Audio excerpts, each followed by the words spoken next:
network, that's the gbn.gd. Those of you on GBN channel 7, 11 and 20, and the folks listening on Classic 105 and Hot 98. Thank you so much for joining us once again.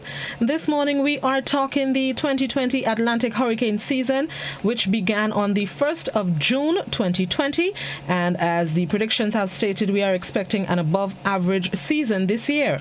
Joining us virtually this morning to share some more information on what can be expected for the hurricane season is Manager of Meteorology at the Morris Bishop International Airport's Met Office, Mr. Hewitt White. Good morning, Mr. White.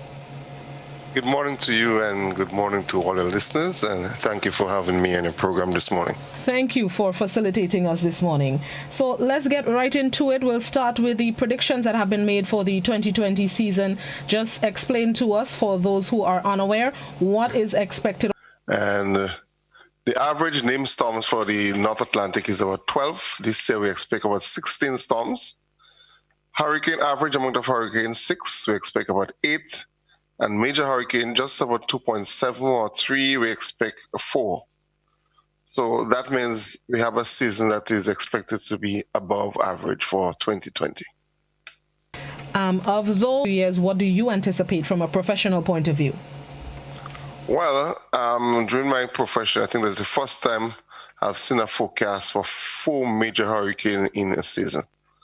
And we know normally the strong period is be around July, August. So we expect the strongest or the most intense and the most hurricane around that time. So a word of caution though, we do not need a very strong or very heavily forecast season to be prepared. We always must be prepared, because although the forecast is for above average, chances are the storms might make landfall, and it might be a very low forecast in terms of a low probability of strong storm, and only one storm might affect us, and it might be terrible. So we should not lean much on the forecast, but I'm encouraging people to lean more on preparedness, irrespective of the forecast. The past hurricane seasons have been very detrimental to Caribbean islands. Looking at what has taken place in places like Dominica, that has been hit badly and still recovering from Maria, what are you anticipating or what do you think that has taught us in terms of our preparation and how we can prepare? Preparing individually is one thing, but when it comes to a nationwide preparation, what has the past hurricane seasons taught us to prepare for 2020? Well, it taught us that we have to be prepared, one. And there is a level of priority in preparing. Property are replaceable, especially if you have proper insurance, you can recover. But you cannot replace lives. The Hurricane Center used a mantra that one death is one too many. And so this is what we have to concentrate on. So we need, as NADMA always advocate, we need for people to have the emergency supplies. And we must keep in mind that after a storm, the post period after the storm, days after the disaster. So it's crucial that we have a basic supply, medicine, water. We cannot overemphasize water. We should store some water in clean covered containers. And also batteries for your radio so you can listen. So it's quite a lot we need to be prepared, but we should not concentrate on life so much. And I want to touch the point here on livelihood. And that is why in Grenada, NADMA is encouraging the essential departments to be prepared. For example, the airport where I work. If we need to get supplies in as soon after the storm, the airport must be able to bounce back very, very quick after the storm. Also the seaport and also grocery stores should have their storeroom well protected so that can able to supply the need. But we have to try our best to prepare.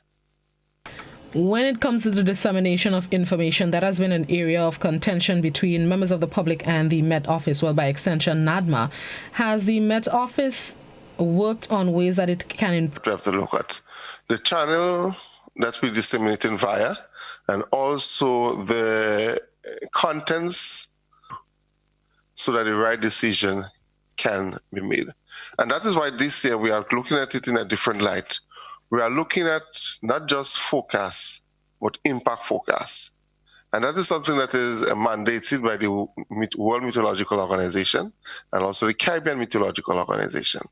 By impact forecast, we mean is not what the weather will be, but what the road will flood, maybe Tantin will flood, Mont Rouge will flood. So this calls for a lot of information gathering. So what we are using this year, most islands already roll off that, but we're trying to roll it off this year, is a color matrix. So for example, if we tell you that there will be flood and it's minor, then that will be a green alert. A green alert, you don't really take any action, but listen for further information. Then if it's heightened a bit, you go to the yellow alert. And then you still continue in a flood-prone area. You should be observing your surroundings carefully and taking the necessary action to seek heights. The highest, and you have to take all necessary action and precaution. So then, even though somebody doesn't understand the forecast, but these colors alone will help you. And that has been basic. It is used in the seismic world. We know that Kikonjini right now is on a yellow alert. And if it's heightened, then we go orange. And it's also used, in many other cases it's used, so it's not something new. So this will help people to understand some of the facts better. In terms of the channel, we know we use radio station from the Hurricane Center, and the information is not tailor-made for Grenada, just general information for the entire region. And they reach people and they reach a wider audience. All we're asking is that they wait on the right information. And as soon as the right information is available from the Met Office, from NADMA, we want them to push it out as much as possible. But don't go ahead and push out information that is not right and mislead the nation. How would you go about educating members of the public to understand? Technical it may be in terms of the terms that you use, but what about the education process? This is one of the plans we had for this year, but we know this year wasn't a normal year. We had a workshop plan where we was going to get the media that was work, and they was going to do some of it online. But as we know, things did not work out. So we can use we are thinking about using some basic methodology at this time. For example, our website, which is down, should be up in 2 weeks' time. And then we're going to use some terminology there and explain them. And we have a section that will deal with educating the public in that area. So this is one of the things we are looking at. Coordinating with the National Disaster Management Agency, NADMA, to disseminate the information. Have you worked on improving that as well? Or does it need improving? Yes, we have worked on that, but we still have a major hurdle. I'll get back to the hurdle in a while. In terms of coordinating with NADMA, we have all the emergency numbers. All the forecasters have the emergency numbers to call in counter. Grenada depends on, according to the hurricane plan, Grenada depends on Trinidad in assisting us in putting out a warning, not a forecast, but in a warning. So there is some coordination there. When we are looking at a system, if we believe the system has potential for developing, we'll contact the senior forecaster in Trinidad, or they may contact us and have a discussion. They will also have to contact Miami, the Hurricane Center, and then come to a consensus whether or not Grenada should be placed on some sort of alert. This will take time, obviously. It's not as easy as it sounds. Sometimes there are some challenges that we cannot overcome at this time. Grenada as a nation is moving. Maybe next year or 2 years from now, we'll get rid of the Trinidad part of the equation. So just be communicating with the Hurricane Center. But there are some technical matters that we have to work out. I know that as I speak now, that matter has reached Cabinet, and Cabinet has looked at it. And one of the things we are looking at, that Grenada will become a member of the World Meteorological Organization. And in terms of the hurricane plan, we'll have a more efficient plan going forward. How soon do you think that may be able to be accomplished to speed up the process here locally and not have to depend on our regional counterparts? Right now, we know some of the priorities government is working on. And so that's what's one of the things that it's on hold. We also have to do some work with the Ministry of Foreign Affairs. We'll have to do that because joining WMO, it's an arm of the United Nations. So it must get approval through the Foreign Affairs. The Foreign Affairs have to apply for that. They have to do a letter of assent, and they have to log it to the United Nations and get approval, and then it costs. But I'm telling you, out of government, they are convinced that it's necessary, and they are going forward in that direction. So let's see what happens towards the end of the year and next year when we may be able to put COVID-19 behind our backs and we have the economy moving again. Then we'll see what takes place. But as for now, I believe that processes on hold and other areas of priority, survival of the bread and butter issue is now take priority. And that is logical. Okay, fair enough. Let's take a quick break and then we're going to come back inside and resume the conversation. We're speaking with Manager of Meteorology at the Morris Bishop International Airport's Met Office, Mr. Hubert White, and we're talking the 2020 Atlantic hurricane season. GBN's Beyond the Headlines program takes on a new dimension on Monday. The program reaches out across the political and social strata and crosses geographical boundaries on to talk about race relations.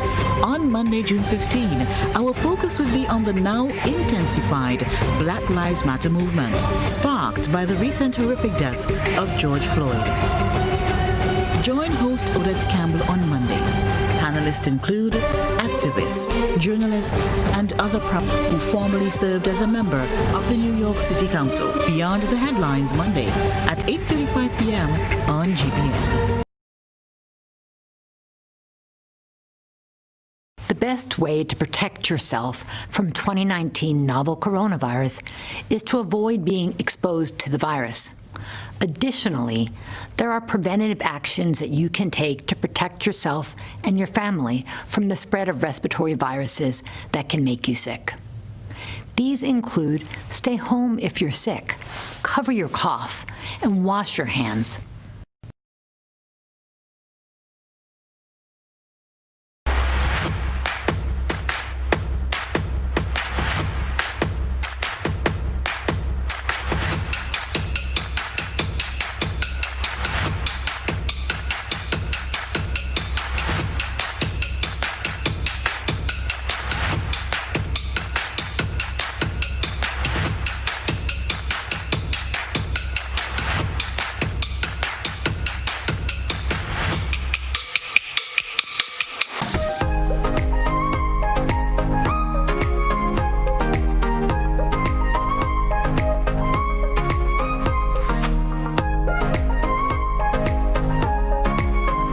If you don't have a tissue, use your elbow. Wash hands often, especially after coughing or sneezing into a tissue.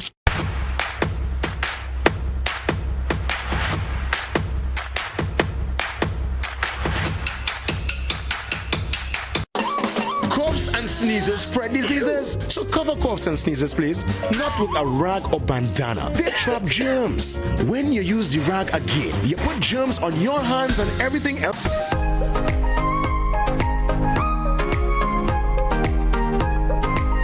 Manager of Meteorology at the Met Office at the MBIA, Mr. Hubert White. Mr. White, earlier you spoke about when given the notifications to the public, that calls for monitoring somewhat of our river system. Do we have things in place for that? And a lot of our rivers, both on the west coast and the north coast and the central part of the island. If anyone look, they can see this equipment. There is one close to the police station in Samaritan. That's for the Duquesne River. We have one on the Bonaire River, close to the school. We have some in the Grand Tank area. What does equipment do? They measure the rainfall. If we start rising, we can have an idea of the rain that we're getting in that area. One of the things, since this equipment are new, we don't have much capacity. And we are reading these equipment in real time. So we stay at the airport and we can look at the stations. We have it in real time. Of course, we don't have any rivers in Carriacou and Petit Martinique. So that's one of the plus we'll have. Please do not vandalize this equipment. They're very, very, very expensive. The whole network of equipment is in the area of $1 million. And that's quite a lot that government has spent, and we want service out of this equipment. This equipment will also work along with a project that is currently on in Grenada. As part of our recovery program, the government have now rolled out crop insurance for cocoa and nutmeg farmers. But that is basically for wind damage. So whenever we have strong winds from cyclone, we will get information from these stations as to the level of the winds, and that level of winds will determine the sort of destruction that we have in that area, and will also determine the level of payment. May have questions for Mr. White. You can call us on the landline 435-2041. You can also message that number. It's the WhatsApp number, but please only written messages on the WhatsApp. No voice or video calls, no links, no voice notes, no pictures or videos, only written messages on the WhatsApp. You can also pose your questions, comments, queries, concerns on the GBN Television Facebook page and the Grenada Broadcasting Network YouTube channel. Let us go to our first caller. Good morning. Good morning. Yes, I want to find out from the gentleman if the government of Grenada, do they have to pay for the services that come from Trinidad or elsewhere to operate our meteorological system here? Thank you. Thank you, caller. Mr. White? Yes, well, that answer is not a straightforward one, yes or no. It's an arrangement that we enter into, and every year, the World Meteorological Organization, along with the National Hurricane Center, meets and have what to call the Hurricane Committee meeting for our section of the world, which is known as Region 4. And they formulate that plan. For example, if I just expand it a bit, the Met Office in Barbados is responsible for St. Vincent and Dominica. And Trinidad, of course, is responsible for Grenada, Tobago, and Trinidad. We have Antigua is responsible for all the small islands in that area, St. Kitts, Anguilla, etc. Now, there is an organization within the region known as CMO, the Caribbean Meteorological Organization. So we don't pay anything extra for such. And even though we're not within that arrangement with Trinidad, Grenada still has to pay its contribution. Good morning. Just turn the volume down on your TV or radio. Okay, sure. Right. Yes, good morning. Yeah, good morning. After the midday news and sometimes after the 6 o'clock newscast, when we're waiting on getting the weather report, sometimes we don't always get it. We may hear that the weather information has not been disseminated from a source where they are receiving it at those particular points as regards to what interested in the weather. And maybe before Mr. White, or before you wrap up your program, in connection with the waves that we may be receiving later on during the week, probably we can get a little bit of information. News. I'm not quite sure. The reason why I say so is that our forecasters work all our stuff. We didn't get a replacement, which is very rare. But we have some challenges in working with some of the media houses. For example, sometimes forecasters yet. Just to give you a backup, we do 3 public forecasts each day. The first one we should do about 6, 7 in the morning. That is the forecast valid for today right onto night. Then at midday, that is valid for this afternoon and tonight. And the 3 days extended forecast. So I'm not sure what caused that, but there's some challenges in working with the media houses. One of the problems that we have too is some of the media houses, they do not give us their email for the news desk. The individual who is a newscaster give us his email, which is more convenient. And then while he is on duty, he gets it. But if he changed job or is no longer working with a radio station, then we'll have some time before the new person comes having an individual email address. They should have a generic one that is available at the news desk for whoever is broadcasting the news. So we would not have that problem. But I'm not sure. I could find out from the forecasters, maybe take a log of it whenever time the weather news is not available, and to that get it news. Thank you for that, Mr. White. Let's go back to the phone lines. Good morning. Good morning. Nawaso, Metang, and other rivers, and so on and so on. The first question I'm asking you, I have a few questions. How long was these things installed? Because I become aware of certain things when I question certain people who were putting it up. And I knew these things might be for these purposes that you hinted a few minutes back.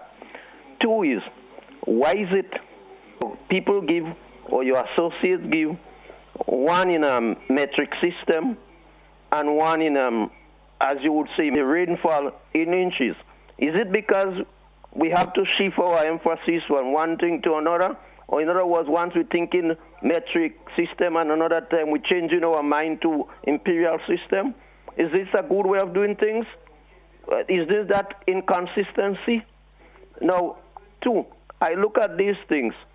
They have to be sort of a well organized. So if you're talking in imperial system, you're talking imperial system. If you're talking about metric system, you talk. When I say you, I don't mean you. Thank you, caller. Mr. White? Yes, I think that's a very interesting question, and I love those comments. First of all, in terms of early warning system and instrument, we had some before, a few of them. We had one, I don't remember the name of that bridge, that's somewhere in the Birch Grove area. We have 3 in the Guave area that was on various projects. So what we have done now, recently, that's a different project that the government roll out, and it's much more extensive. I have the list here, and that project involved NAWASA, it involved the Ministry of Agriculture and the Met Office. And there's quite a number of stations. There is even water quality, so they'll be measuring also not just the river in terms of early warning, but NAWASA will also look at the stress, which river is going down, and maybe even the agriculture of the farmers. How much pump can we put on a river, or should use different type of station? Climatic station, synoptic station, agreement station, just rainfall station, quite a lot of them. But coming back to the units, the Met Office subscribed to the SI units, that is the International Scientific Unit. The dislike of a lot of people, the international unit is for temperature Celsius. Fahrenheit, and I want to say bold here, is totally outdated and is a total unscientific unit. I don't know why the US hold on to it, and if you just Google that, you'll find out that people doesn't know why the US hold on to Fahrenheit. However, if the public wish to have it in Fahrenheit and Celsius, we can supply them. And that is why at the end of the forecast, when it's go to the radio station, all they have to do, give us the feedback and we can supply it. But as it's still standard, we subscribe to the SI unit. Rainfall is in millimeters, winds in knots. Knots means nautical miles per hour. Some countries report it in kilometers per hour, but standard is nautical miles per hour. But as I said, we are here to serve the public. One of the callers had asked about the tropical waves that we are expecting later this week in Grenada. Can you share some information as to what is expected when they make landfall? Right. First of all, we must keep in mind that tropical wave is actually a perturbation in the wind field, or disturbance in the wind field. And as I speak now, there is one that passes through out there in the Atlantic now. Let me just see if I can get the status on it. Okay. So they said it's tropical wave. There is one somewhere about 15 longitude, 18 degrees longitude, and that is very far from us. That is just left Africa. Then there's one about 34 west longitude. And remember, Grenada, just some quick maths, Grenada is about 61, but let's round it up to 60. And this wave travels about 5 degrees per day. So we can simply do the maths. There's another one somewhere at 38 degrees. There's one at 48 degrees. And there's one at 61 degrees. There's one that just passed through us last night, associated with the wave. The one next to come, which is about 48, which will be with us maybe in, let's say, which is about 4 days out. They say scattered moderate convection is associated with this wave. Wave came under some stress are on favorable condition, and before it reaches us, is more or less dissipated. So those things can happen and do happen. And let me emphasize, a tropical wave does not always mean that you will get showers. You may or you may not. So you have to keep monitoring and report on the activity of the waves as they come close. That whenever you all give rainfall, you give rainfall and talk about the rainfall at Point Saline. I would have thought that you would give the rainfall about the whole country, whether in inches of whatever you want to call it. At the same time, if we have to educate people, we have to educate them the right way. It's not what another country doing and what is universally accepted. So please, I'm alive, and I think the lady in Blossom is alive too. I don't know. I hope she is alive. Thank you very much. And you answer the question about why you give the rainfall about Point Saline when you should give for the whole country. I don't know if it's average or not average or whatever. What you doing? Thank you, caller. Mr. Yes, White? I appreciate that, call. As I said, we have the equipment now, and this is something we'll start going forward. We have some fine-tuning doing to this equipment, but we have the capability. Recently, I will have to find out for the staff why they are not reporting it, because in Mount Pleasant, a lot of rainfall. We have equipment on Mount Pleasant that we can read in real time. That is possible.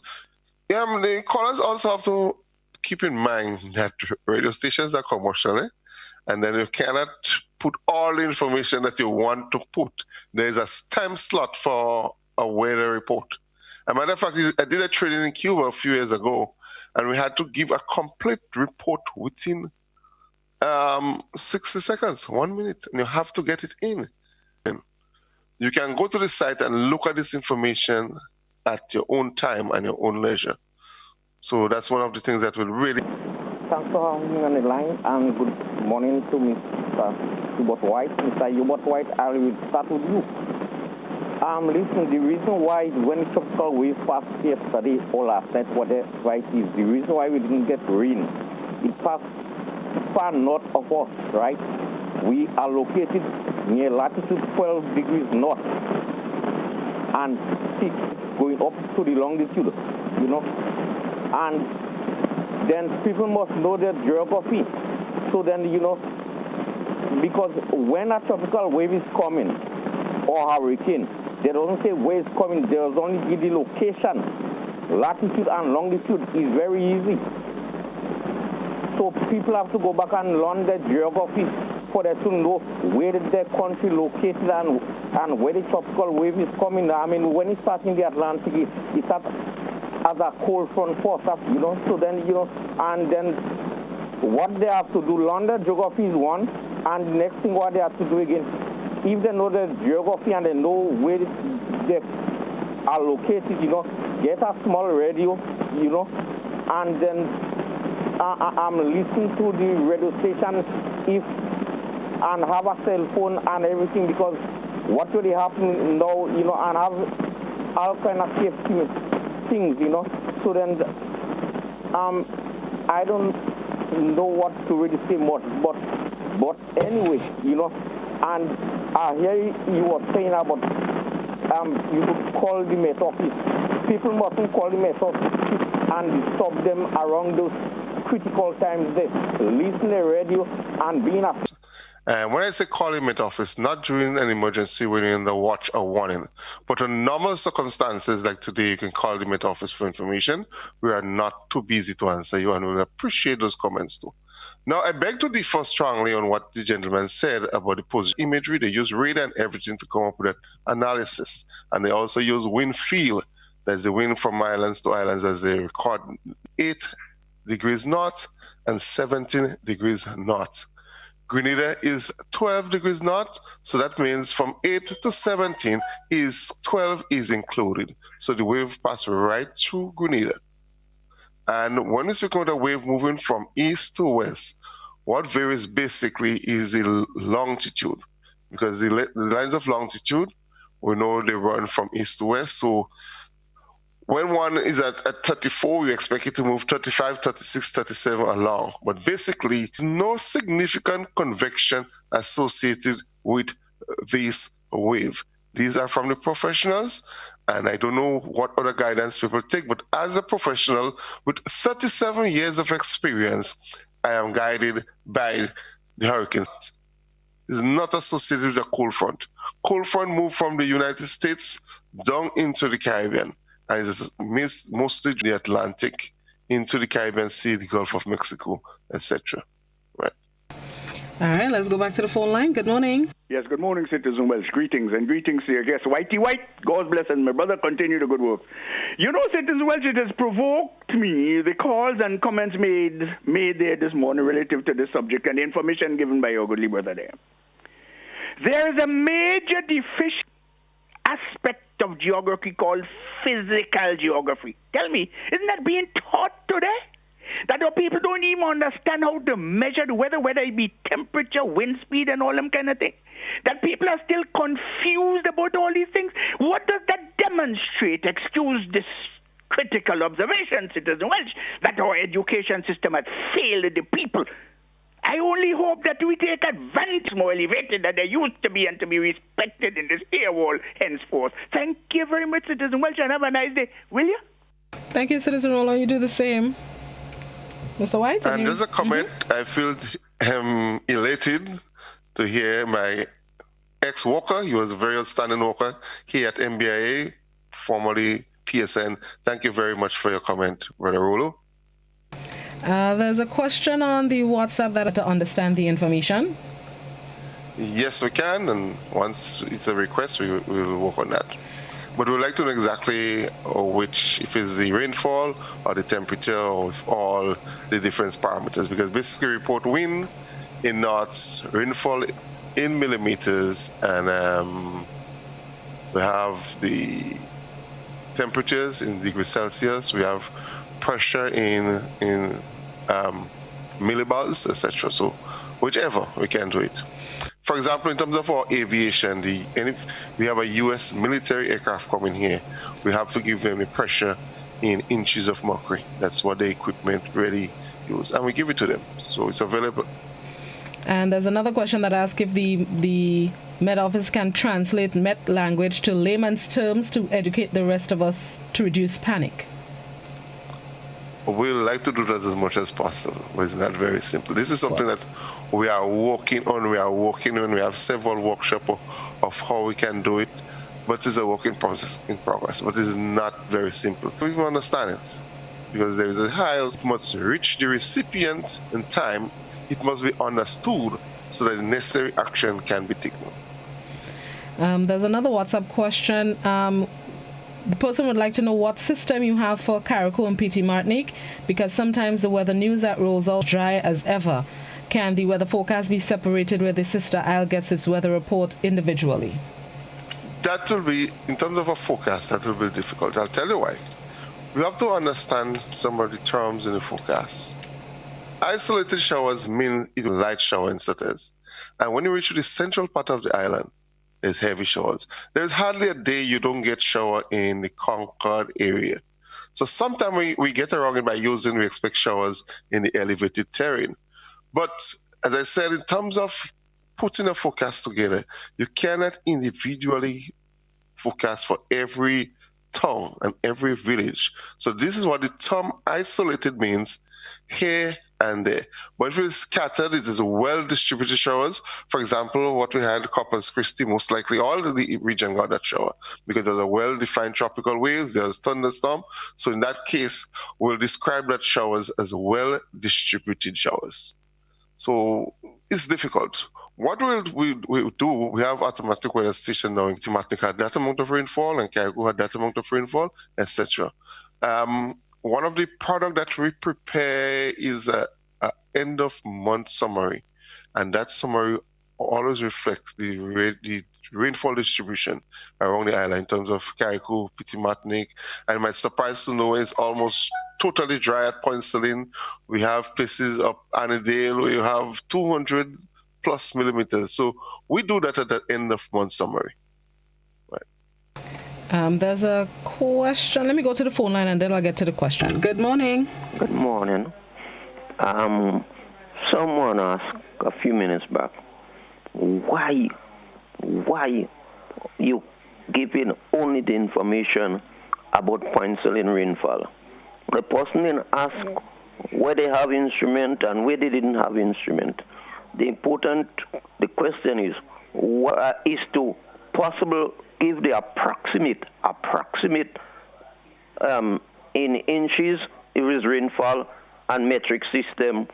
So approximate, you could give it in the temperature to approximate in Fahrenheit as well as in Celsius.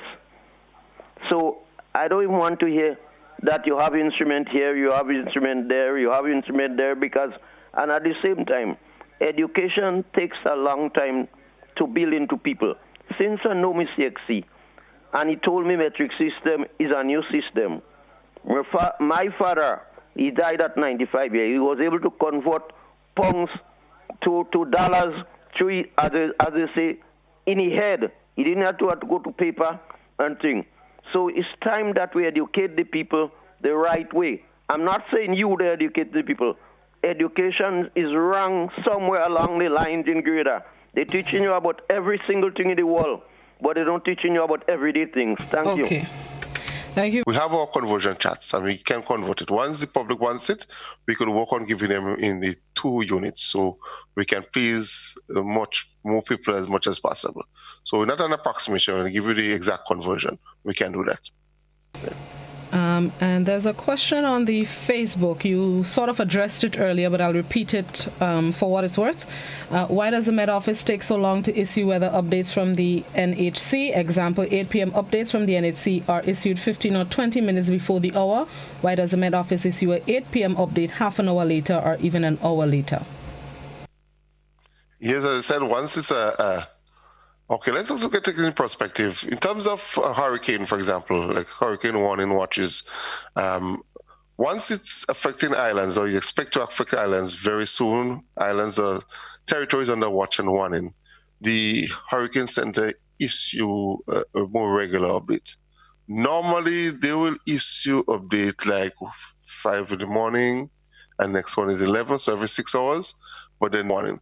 For example, they will say, a system is approaching the Eastern Caribbean. We don't want to tell the public about a system approaching the Eastern Caribbean. We go on our map and we plot that system and we try to get exact miles away. In terms of, just to give you an insight, the public an insight, in terms of watches and warning, this doesn't happen that way. So the arm of NADMA, the National Emergency Advisory Council, has to be convened. Whether it's midnight, they convene, and then decision is taken. We agree that Grenada should place on the warning in consultation with Trinidad. The Prime Minister himself will also then send that information to the Governor General. So the Governor General can issue the different wreath for school to close, etc. Is that just something the Met Office could ups and do? And it happens everywhere. In the United States, before we could put any territory within the U.S. under watch and warning, the president must be aware of it. The military must be aware. So it's a process, it's a very deep process, and it's a lot of work. In terms of the Met Office, we have reached a long way. We still have a long way to go. And you out there, the public, we appreciate your comments and feedback. No comment is too small. Try and tell it to us, whatever means you could, that we can improve. Telling the public to be prepared for the 2020 hurricane season. It's forecast to be a very active season. We may or may not be affected. So preparation is key. And please let us be guided by that mantra. We cannot overemphasize it. Preparation is key. Let us keep the experience of Hurricane Janet, Ivan, and Emily foremost in our mind, and let us prepare to save lives. Thank you. Thank you very much, Mr. White. Continue to stay safe, and thank you for being our guest on To The Point this morning. You're welcome. Have a good day. You too, thanks. That was Mr. Hubert White, Manager of Meteorology at the Morris Bishop International Airport's Meteorological Office. We thank him for being our virtual guest this morning. And I thank you, our viewers and listeners, for tuning in to the program, always staying on top of things. Appreciate your time, your viewership and listenership, as always. That's the end of my time today. I'll be back with you tomorrow, bright and early, God willing. And as you go about your day, remember we have Sahara dust. Kikem Jenny has increased activity. COVID-19 is still very much out there. There are riots happening around the world. We have lots to pay attention to. Just continue to stay safe. Have yourselves a good day, everybody.